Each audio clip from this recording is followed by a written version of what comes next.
प्रियंका जी अब चुनावी मैदान में हैं। वायनाड और रायबरेली दोनों ही जगह से राहुल गांधी जीते। हालांकि बार बार उन्होंने श्रेय प्रियंका गांधी को ही दिया कि दोनों जगह वो रही, और अब ये कह रहे हैं कि दो दो सांसद रहेंगे रायबरेली में भी वायनाड में भी। तो किस तरीके से देखते हैं आप, क्योंकि पहले आपने कहा था कि राहुल प्रियंका गांधी की जगह जो है वो संसद होनी चाहिए। नमस्कार।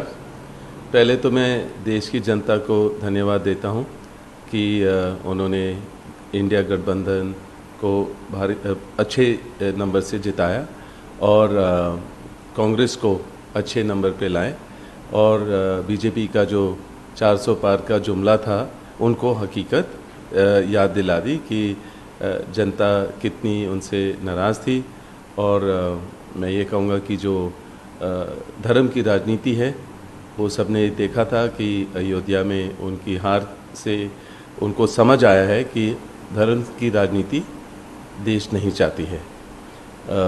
मैं बहुत खुश हूँ कि प्रियंका वायनाड से चुनाव लड़ेंगे, मेहनत करेंगी वो वहाँ भी, और मैं उम्मीद करता हूँ कि वहाँ की जनता उनको भारी बहुमत से जिताएं। जब भी मेरे से पूछा गया कि आप सक्रिय राजनीति में कब भाग लेंगे, तो मैंने हमेशा बोला कि प्रियंका के संसद में भाग लेने पर, उनको सांसद के रूप पर देखने पर, उसके बाद मैं शामिल हो सकता हूँ। पर इस बारी जब जो डिसीजंस बन रहे थे तो उसमें मैंने ज़रूर ज़्यादा मैंने बोला इस बारी कि नहीं, मैंने बिल्कुल ना सुना नहीं। मैंने कहा बस अब सक्रिय राजनीति में और संसद में होना ज़रूरी है उनका, खाली प्रचार के लिए नहीं, और खाली जो वो इतनी मेहनत करते हैं। तो मैं चाह रहा था कि वो जो उनके महिलाओं के नारे वो लगाते हैं कि मैं लड़की हूँ, लड़ सकती हूँ, या अलग अलग जो मेहनत करते हैं वो बड़े पैमाने पर और पार्लियामेंट में होने पर वो अपने काम और अच्छी कर पाएंगी, देश की सेवा और तरीके से कर पाएंगी। सर, आपको लगता है कि जो प्रियंका गांधी बार बार जो है कांग्रेस के लोग कहते थे कि इलेक्टोरल पॉलिटिक्स में आए, पार्लियामेंट में आए, तो पार्लियामेंट के अंदर जब वो जाएंगी तो और आपका कहना है कि वुमेन इश्यूज और ज़्यादा मुखर तौर पे अच्छी तरीके से उठेंगे, आवाज़ उनकी और पहुंच पाएगी? देखिए, मुझे पता है कि मेरे परिवार अपने पुरखों से, दादी से और अपने पिताजी से और सोनिया जी से कितनी सीखी हैं, और राहुल ने भी सीखा है। और उनको पार्लियामेंट में होने पर, संसद में होने पर, जो भी देश के मुद्दे हैं जो बीजेपी जिक्र नहीं करती हैं, उनकी जो हमारे किसान हैं या बेरोज़गारी हैं या महिला की सुरक्षा और जो महंगाई बढ़ी है, उसके बारे में ज़्यादा जिक्र नहीं होती है। और हम ये देखते हैं कि जो भी वो करते हैं, ज़रूर खाली 2-3 उद्योगपति हैं उनके पास, बीजेपी उनको सारा दे देती है, चाहे बंदरगाह हो या रोड हो या जो भी करना चाहेंगे उनके द्वारा ही अपने काम करते हैं। पर मैं कहूँगा कि प्रियंका ज़रूर सारे मुद्दों को उठाएंगी, हर बात उठाएंगी, जैसे राहुल ने भी उठाया। और मैं हालांकि बोलूँगा कि जैसे अगर बीजेपी के जो सांसद बने हैं, जो जब उनसे सवाल किया गया कि पहले प्रधानमंत्री कौन थे, वो उसका जवाब उल्टा दे रही हैं, उनको उसी का समझ नहीं है, और वो आज संसद में हैं। मैं हैरान हूँ, और वो आगे क्या कर पाएंगी वहाँ। और जो संसद का समय बिगाड़ते थे या ज़ाया करते थे, जो स्मृति ईरानी जी हैं, वो अब वहाँ नहीं होंगी, जो हमेशा परिवार का नाम लेकर अपनी पहचान बढ़ाते थे, और कभी भी उन्होंने महिलाओं के लिए कुछ भी नहीं किया। चाहे वो जो हमारे जो महिला रेसलर थे, या मणिपुर जाना, या अलग अलग ऐसी चीज़ें हैं महिलाओं के बारे में, कभी भी वो अपनी आवाज़ नहीं उठाई। प्रियंका उठाएंगी, मुझे पता है। प्रियंका इस समय में उन्होंने वैसे ही, चाहे वो संसद में थे या नहीं, बहुत मेहनत की है और हर चीज़ समझी हैं वो, और उनको पता है लोगों की ज़रूरत क्या है और वो ज़रूरत पूरी करेंगी, उनकी आवाज़ रखेंगी, बुलंद करेंगी लोगों की आवाज़ संसद में। सर, आपको लगता है कि जो अमेठी और रायबरेली दोनों सीटें कांग्रेस जीती, रायबरेली में 4 लाख का मार्जिन रहा और अमेठी के अंदर भी 1,66,000 का मार्जिन रहा, और प्रियंका गांधी जो है तकरीबन जो है 2 हफ्तों तक वहाँ ही उन्होंने अपना डेरा डाला हुआ था और दोनों जगह ही वो प्रचार कर रही थी, और आप रायबरेली के साथ साथ आपने अमेठी का भी जिक्र कर रहे हैं, तो आपको लग रहा है कि उसमें एक प्रियंका जी का भी एक बड़ा अहम रोल रहा, और जिन सांसद का आप नाम, पूर्व मंत्री का नाम ले रहे हैं, तो उनकी उनकी उनकी हार में और वहाँ पे किशोरी लाल शर्मा की जीत में भी एक अच्छा रोल निभाया प्रियंका ने। पहले तो मैं बोलूँगा कि अमेठी और रायबरेली की जो जनता है वो हमेशा चाहती है कि गांधी परिवार उनके साथ एकजुट रहे, क्योंकि गांधी परिवार ने ही वहाँ बहुत फ़ायदा दिया है उनको, और उनको लगा था कि उनसे गलती हुई अमेठी में कि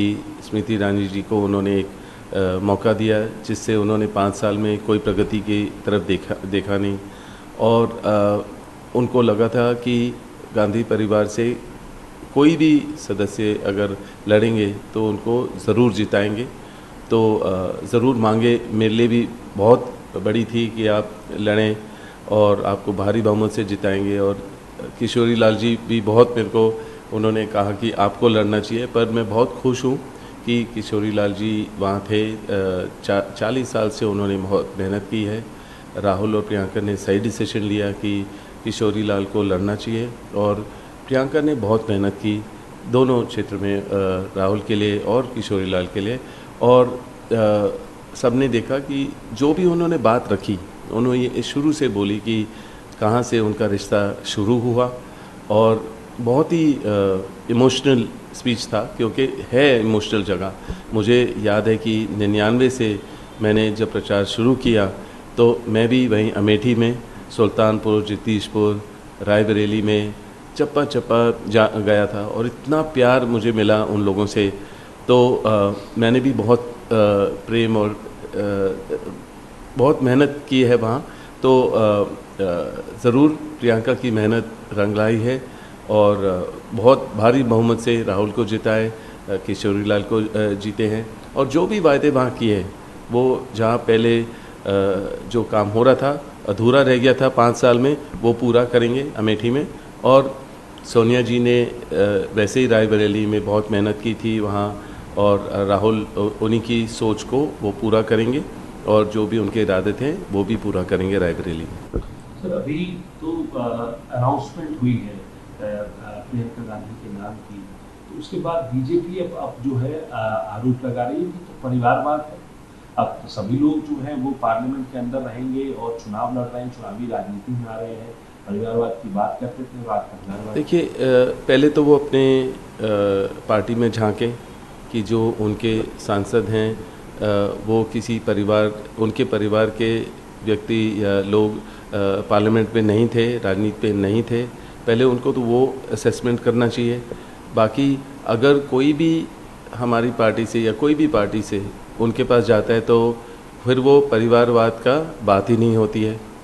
आप जिन लोगों को उन्होंने जिस तरीके से भी खींचा अपनी पार्टी में, वो भी सारे उनके पिताजी भी कांग्रेस में रहे, उनके परदादा भी काफ़ी लोग कांग्रेस में रहे और मतलब राजनीति में रहे, तो वो परिवारवाद की तो बात ही नहीं कर सकते। और जो भी वो कहते हैं, आज देश उनकी बात सुनना नहीं चाह रहे हैं।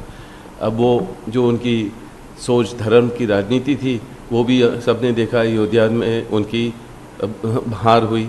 तो देश इस तरीके की राजनीति नहीं चाहिए जो चाहती है, जो बीजेपी चाह रही है। और अभी तो उनका जो गठबंधन है वो भी बहुत हल्का है, वो भी कुछ पता नहीं कब टूट जाए। तो पर मुझे पता है, जो भी मेरा अनुभव है, कि कोई नहीं चाहता है कि अब एक नया इलेक्शन हो, पर सबको पता है बहुत ही हल्की सरकार है अब उनकी। और ये जो बेकार जो ये आरोप लगाते हैं, ये परिवारवाद या ऐसे, अब कोई कोई उनको सीरियसली नहीं लेता है। सर, आपने कहा रायबरेली और अमेठी से हमेशा गांधी परिवार का नाता रहा है। वायनाड एक नया क्षेत्र है। 2019 में भी राहुल गांधी जीते, 24 में भी अब जीते, 2 बार राहुल गांधी जीतने, और वहाँ जाके भी उन्होंने ये कहा कि मेरे परिवार का ही मैं बीच में रहूँगा। तो अब प्रियंका गांधी भी उनका एक तरीके से रिप्रेजेंटेशन करेगी। तो आपको उम्मीद है कि वायनाड से भी उसी तरीके का प्यार मिलेगा? मुझे लग रहा है कि जो मेरा अनुभव है, फिर से मैं ये कहूँगा कि देश के किसी भी कोने में मैं जाता हूँ और मैं अपने चैरिटी के द्वारा और अपने धार्मिक दौरा जो करता हूँ, काफ़ी लोगों से मिलता हूँ उस समय, और बहुत प्यार मिलता है कि मैं गांधी परिवार का एक सदस्य हूँ, और उनको पता है कि गांधी परिवार ने अपने प्यारों को खोया देश के लिए, और कितनी मेहनत करते हैं। और मैं कहता हूँ कि वायनाड में अभी प्रियंका को चुनाव लड़ना है, और वहाँ के लोग बहुत खुश हैं कि प्रियंका वायनाड से, वहाँ उन्होंने वायनाड चुना है और वो वायनाड से लड़ेंगे और वहाँ के सांसद बनेंगे। पर अभी उसका समय तो बाद में है, अभी चुनाव है उसका, फिर देखेंगे उसका जो रिज़ल्ट आता है। पर मैं उम्मीद करता हूँ कि प्रियंका को भारी बहुमत से वायनाड के लोग जिताएं, और ज़रूर प्यार मिलेगा, ज़रूर मिलेगा, क्योंकि चाहे सोनिया जी के बाद राहुल रायबरेली में आए तो वहाँ की जनता उनको बहुत प्यार देगी, और उनको पता है कि राहुल वहाँ आएंगे और वो मेहनत करेंगे, जो उनकी ज़रूरतें हैं उनको पूरा करेंगे, जो वायदे किए हैं वो भी पूरे होंगे। और वैसे ही वायनाड में होगा और पूरे देश भर में होगा, जो भी लोगों की ज़रूरतें हैं। अब कांग्रेस के खाते में अच्छे नंबर हैं, अच्छे सीट हैं, जो गठबंधन है वो भी मजबूत है, तो अभी डेमोक्रेसी एग्जिस्ट करेगी, अभी डेमोक्रेसी रहेगी, और ये ज़रूरत थी देश में। और मैं खुश हूँ कि देश की जनता ने गठबंधन को अच्छे नंबर से पार्लियामेंट में भेजा है। तो उत्तर प्रदेश में भी अच्छे नंबर आए। उत्तर प्रदेश सबसे ज़्यादा अगर इंडिया ब्लॉक के लिए एक अच्छा स्टेट साबित हुआ तो उत्तर प्रदेश हुआ, और बीजेपी के लिए उतना ही बड़ा नाइटमेयर रहा इलेक्टोरल पॉलिटिक्स की बात करें तो। यूपी में अब आगे कैसे प्रोस्पेक्ट देखते हैं आप, क्योंकि कांग्रेस के भी 6 सांसद वहाँ से अब आए हैं जो चुनकर, और जो मेहनत प्रियंका गांधी पहले भी कांग्रेस की तरफ से कर रही थी, कांग्रेस के लिए कर रही थी, आज 6 सांसद हैं आपके वहाँ पर, उसको किस तरीके से देखते हैं आप यूपी के? देखिए, जब भी देश में जनता को महसूस होता है, उनको महंगाई की महसूस होती है, जो भी सरकार वादे करते हैं और पूरे निभाते नहीं हैं, और जिस तरीके की बीजेपी ने राजनीति की, चाहे धर्म की हो या डराने की हो, और किसी की सुनवाई नहीं हो रही थी, तो यही उनका रिज़ल्ट होना ही था कि जनता वो नाराज़ थी, और जो भी वो अब वायदे कर रहे थे, या जो वो सब असल में जो उन्होंने इस्तेमाल किया जुमले का, तो जुमला ही था। और लोग जागरूक हैं, और मुझे लग रहा है कि जो रिज़ल्ट हर जगह में आया, और स्पेशली मैं बोलूँगा अयोध्या में और यूपी में, तो अब ये जो बदलाव का माहौल है वो जारी रहेगा, और मुझे लग रहा है कि लोग और भी गठबंधन के साथ जुड़ेंगे, दूसरे अलग अलग पार्टियों से। मेरे को लग रहा है कि गठबंधन में, इंडिया गठबंधन में शामिल होना चाहेंगे, और वो राहुल की मेहनत को समझ रहे हैं, और अखिलेश ने भी बहुत मेहनत की है, और इन जो यूथ है सब ज्वाइन करेंगे, सब शामिल होंगे और देश की प्रगति करेंगे, भेदभाव की राजनीति से दूर रहेंगे, और बेरोज़गारी और जो भी असल मुद्दे हैं जो महंगाई के हैं उसके ऊपर ध्यान देंगे और प्रगति की ओर जाएंगे। चाहे यूपी स्टेट हो या महाराष्ट्र हो या अलग अलग जहाँ भी हमें वो रिज़ल्ट नहीं मिला कहीं भी, वहाँ भी बदलाव का माहौल है और हम उसको टच करेंगे। सर, राहुल जी को एलओपी बनाने के लिए पूरी बात उठी, सभी सांसदों ने बाकायदा कांग्रेस वर्किंग कमेटी ने इस बात का रेजोल्यूशन पास किया कि राहुल जी को नेता विपक्ष बनना चाहिए, लीडर ऑफ अपोजिशन बनना चाहिए। हालांकि राहुल जी भी कह रहे हैं कि फैसला जो पार्टी कहेगी वो मानेंगे और अभी सही समय पे फैसला उसको लिया जाएगा। आपकी राय क्या है? देखिए, एक तो मैं अभी सक्रिय राजनीति में नहीं हूँ, तो ऐसे डिसीजन मेरे को मैं उसमें शामिल नहीं हूँ अभी, तो उसका मुझे अभी क्लियर पता नहीं है। पर मैं क्योंकि राहुल को समझता हूँ, मेरी जैसे उनकी दोस्ती है, मेरा भाईचारा है, मेरा ये है कि वो मेहनती आदमी है और वो अगर लीडर ऑफ अपोजिशन बनते हैं अच्छा ही होगा, और पूरे गठबंधन के लिए, पूरे कांग्रेस के लिए। और वो असल में वो मुद्दे उठाएंगे वो जो ज़रूरत है। जैसे अभी उन्होंने जो स्टॉक मार्केट की बात की कि जो बीजेपी के लोगों ने बोला और उसके बाद मार्केट गिरी और फिर उठी, तो इस तरीके की जो फ्लक्चुएशन होती है और तो वॉलेटाइल जो मार्केट बनता है, तो ये पॉलिटिक्स और ये मार्केट वगैरह सब अलग अलग होना चाहिए। ना तो आप एजेंसियों का दुरुपयोग हो, ना मार्केट को खेलो जिससे लोगों को मतलब असर हो कि फ़ायदा हो या नुकसान हो। ये चीज़ इंस्टीट्यूशंस अलग चलनी चाहिए और राजनीति अलग होनी चाहिए। तो मुझे लग रहा है कि अगर वो लीडर ऑफ अपोजिशन बनेंगे, वो बहुत ही समझदार हैं, इन सारे मुद्दों को समझेंगे, अलग रखेंगे, उनसे सवाल ज़रूर पूछेंगे। और मुझे लग रहा है वो मेहनती है और सब चाहते हैं कि वो आगे जाके प्रधानमंत्री बने। आखिरी और महत्वपूर्ण सवाल सर, अभी तो सोनिया गांधी और राहुल गांधी ही संसद में थे, अब प्रियंका गांधी भी संसद में होंगी। पहले ही आप लोगों के ऊपर बहुत जो है आरोप लगते थे और निशाने पर आप लोग रहते थे।